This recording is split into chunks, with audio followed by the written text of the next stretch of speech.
అంటే ఇదివరకు మన సినిమాలకి మెయిన్ ఎఫెక్ట్ పైరసీ కొట్టేది. దాని గురించి ఎంతమంది పోరాడారు. పెద్ద హీరోల దగ్గర నుంచి అందరు హీరోలు పోరాడారు దాని గురించి.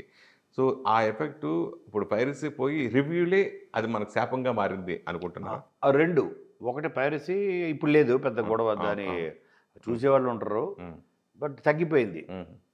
పైరసీ కానీ రివ్యూస్ నంబర్ 1 ఎఫెక్ట్. యెస్. అది కూడా ఏంటి ఓన్లీ ఓన్లీ ఏ క్లాసుల్లోనే. బీసీలో ఉండదు అసలు. జీరో. ఎస్పెషల్లీ ఓవర్సీస్ కొంతవరకు. అది అర్థం. అది దాటుకొని కూడా ఇప్పుడు నేను అందుకే నేను పోస్టర్ వేసా. మరి చూసేవో లేదో. ఆ! వాల్తేరు వేరేకి 2.25 ఇచ్చారు. చూసాను. చూసాను. రెండిట్లు పెట్టి ఆ సంక్రాంతి హిట్ అది సంక్రాంతి బ్లాక్ బస్టర్ అయింది. సమ్మర్ ఇది సమ్మర్ బ్లాక్ బస్టర్ అయింది. రేటింగ్ మాత్రం రెండింటి 2.25 అది అర్థం కాలేదు ఆ పోస్టర్. అవునవును. Which is true. Okay. Yes. నా సినిమాని ఆ సినిమా స్థాయితో దాన్ని కూడా రాసింది నేనే. అందుకని నేను ధైర్యంగా పోస్టర్ వేసుకున్నా. అవును. ఒక రకంగా మీరు నాకు మేలు చేశారు అని చెప్పడం నా ఉద్దేశం. ఇంకో రకంగా ఏంటంటే ఇది తక్కువ అనుకుంటే ఒకవేళ ఆ తక్కువ ఎఫెక్ట్ అవ్వలేదు, బ్లాక్ బస్టర్ అయింది. ఒకళ్ళు ఎక్కువ అనుకుంటే మీరు నాకు అంతే ఇచ్చారు. చాలా థ్యాంక్స్. రెండిటికి సరిపోయేలా పెట్టా.